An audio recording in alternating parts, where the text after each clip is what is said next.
dianggap sebagai orang yang sama. Apa saja yang membedakan antara Abraham bagi Kristiani dengan Ibrahim bagi umat Muslim? Apakah Nabi Ibrahim orang Yahudi, orang Kristen, atau orang Islam?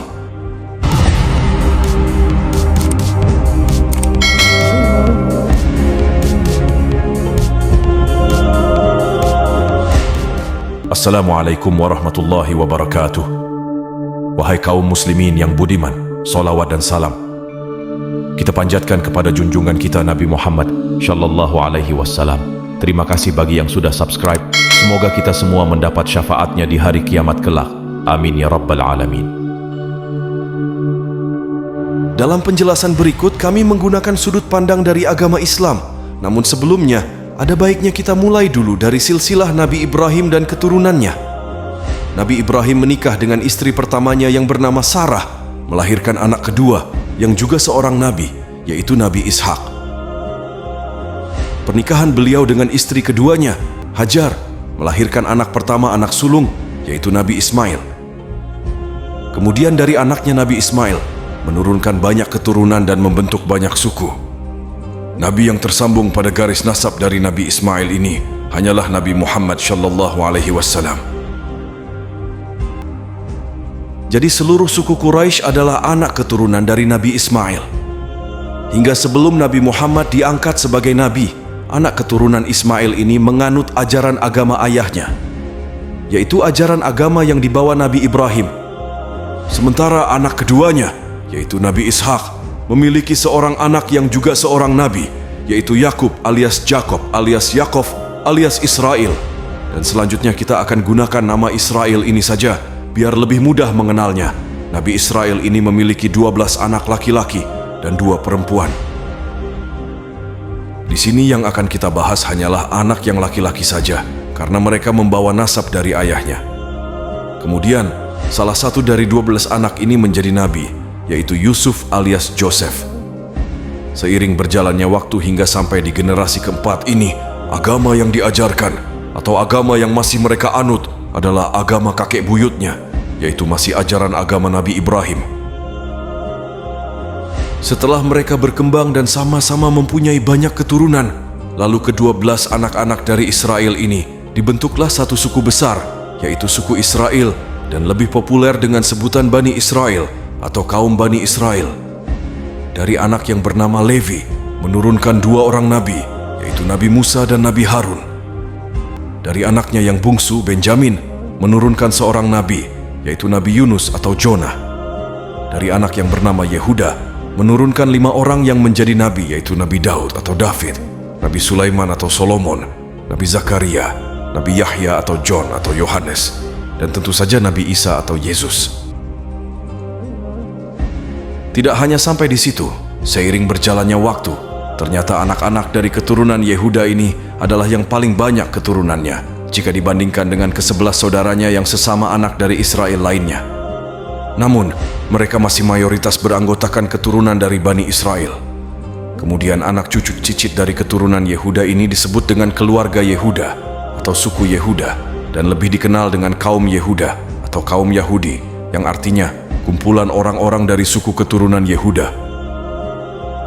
Karena telah banyaknya keturunan-keturunan dari mereka, maka orang-orang suku lain juga menamainya begitu, bahwa 11 suku dari Israel ini dan lainnya sebagai Yahudi, padahal belum tentu Bani Israel itu Yahudi atau anak turunan dari Yehuda. Namun, jika mereka itu turunan dari Yehuda atau Yahudi, sudah pasti mereka keturunan dari Bani Israel.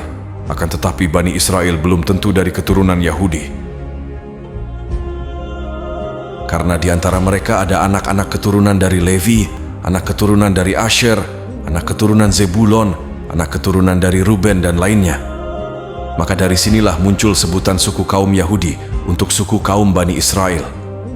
Dan Yahudi itu sendiri adalah nama sebuah suku, sebutan sebuah kelompok keturunan keluarga atau sebuah kaum, bukan sebuah nama agama.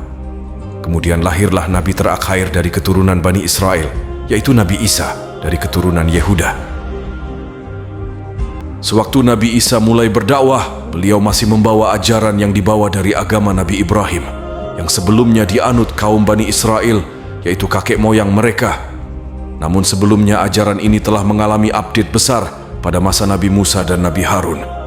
Tapi, sewaktu zamannya Nabi Musa, dengan diturunkannya kitab Taurat yang hanya berlaku untuk seluruh kaum Bani Israel saja, dan tidak berlaku bagi rumpun besar Bani Ismail atau suku bangsa lainnya. Yang sebelumnya di zaman Nabi Daud juga diturunkan kitab Zabur, ini juga diperuntukkan untuk kaum Bani Israel tertentu saja. Tetapi kitab Zabur ini isinya adalah tuntunan peribadahan saja. Sementara kitab Taurat yang diturunkan kepada Nabi Musa memuat 10 perintah Tuhan dan hukum-hukum lainnya yang mengatur kehidupan para kaum Bani Israel pada masa itu. Kemudian, setelah masa Nabi Musa dan Nabi Harun habis, lalu para nabi yang diutus untuk kaum Bani Israel hanya untuk menjaga dan membimbing Bani Israel ini agar patuh pada syariat dalam kitab Taurat. Namun, kebiasaan buruk dari kaum Bani Israel ini adalah jika nabi yang diutus pada mereka wafat, maka mereka akan menyimpang lagi. Lalu Allah Subhanahu wa Ta'ala mengutus nabi lagi untuk membetulkannya. Dan setelah nabi mereka wafat, mereka akan menyimpang lagi, dan hukum kitab Taurat mereka langgar lagi. Dan begitulah seterusnya. Bahkan mereka pernah membunuh nabi-nabi yang diutus untuk mereka, seperti Nabi Zakaria dan Nabi Yahya, sehingga diutuslah Nabi Isa yang akan membawa update besar pada agama mereka. Nabi Isa sendiri dilahirkan di Baitullahim, orang barat bilang Bethlehem. Ketika beliau mengalami masa kanak-kanaknya di desa Nazareth, yang dalam bahasa Arabnya adalah Al-Nashirah, Nabi Isa memiliki 12 murid yang masing-masing mewakili dari 12 suku kaum Bani Israel. Dari ke-12 orang ini diajari langsung oleh Nabi Isa sendiri tentang update hukum-hukum yang ada dalam kitab Taurat, dan kelak direncanakan untuk mendakwahkan ajaran ini kepada ke-12 suku dari kaum Bani Israel. Jadi sebenarnya agama yang diajarkan oleh Nabi Isa ini adalah sama, yaitu ajaran agama yang didapatkan dari kakek moyangnya, yaitu ajaran agama Nabi Ibrahim yang dikhususkan untuk suku kaum Yahudi, sebagaimana ajaran Musa sebelumnya. Janganlah kamu menyangka bahwa aku datang untuk meniadakan hukum Taurat atau kitab para nabi.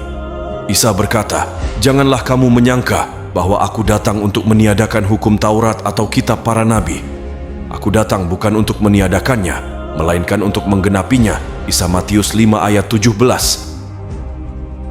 Seiring berjalannya waktu, kemudian dari ke-12 murid Nabi Isa ini disebutlah Nasrani, yaitu orang-orang yang mengikuti orang dari Al-Nashirah atau Nazareth dalam ejaan baratnya. Begitu juga orang-orang lain yang di luar dari ke-12 orang ini yang mengikuti ajaran Nabi Isa. Hingga akhirnya terjadilah perselisihan dan perbedaan pendapat di antara mereka, karena hampir sebagian besar dari keturunan Bani Israel menolaknya. Perselisihan ini timbul mula-mula dari pihak keturunan Yehuda, karena mereka tetap bersikukuh mengamalkan kitab Taurat dengan ajaran yang model lama. Allah berfirman yang artinya, Ibrahim bukanlah seorang Yahudi dan bukan pula seorang Nasrani, tetapi dia adalah seorang yang lurus, Muslim, dan dia tidaklah termasuk orang-orang musyrik. Quran Surah Ali Imran ayat 67. Sesungguhnya agama di sisi Allah adalah Islam. Tidaklah berselisih orang-orang yang telah diberi kitab, kecuali setelah mereka memperoleh ilmu, karena kedengkian di antara mereka. Barang siapa ingkar terhadap ayat-ayat Allah, maka sungguh Allah sangat cepat perhitungannya. Quran Surah Ali Imran ayat 19.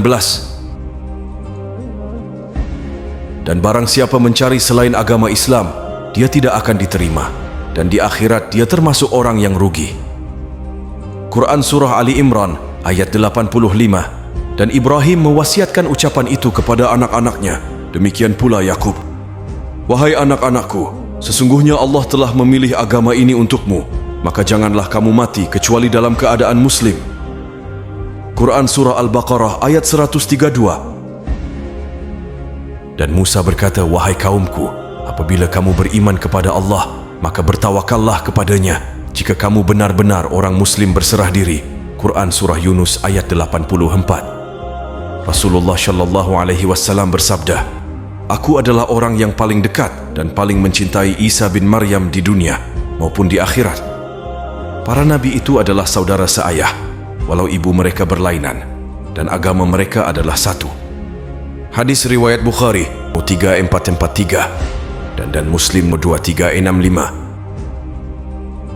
Jadi di dalam Al-Quran tidak pernah ada pernyataan bahwa Yahudi dan Nasrani sebagai agama, meski secara realitas nama Yahudi itu digunakan sebagai nama suatu agama atau kepercayaan.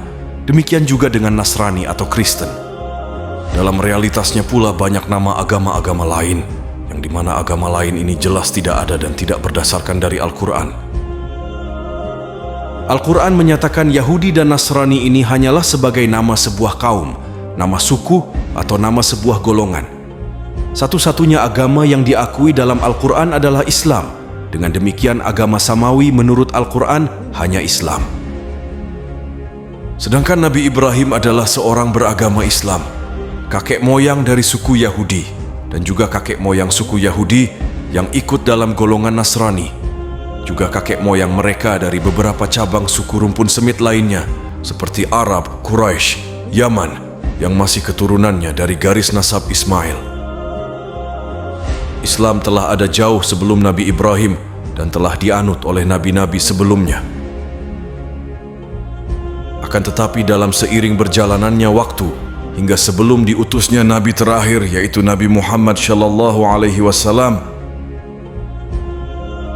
bahwa jika diutusnya para nabi terdahulu itu hanya untuk umat tertentu saja, hanya sebatas kaumnya saja di masa kenabian tersebut, hingga setelahnya telah banyak mengalami peningkatan berkali-kali dengan diturunkannya kitab-kitab kepada para nabi setelahnya.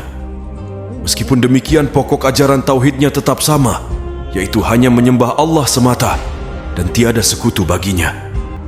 Hingga saatnya Nabi Muhammad diutus sebagai penutup para nabi dan rasul, lahirlah agama Islam dan kitab Al-Quran sebagai ajaran agama yang sudah komplit oleh Allah Subhanahu wa ta'ala dan diperuntukkan untuk panduan hidup seluruh umat manusia hingga hari kiamat. Wallahu alam. Semoga bermanfaat dan terima kasih sudah menonton.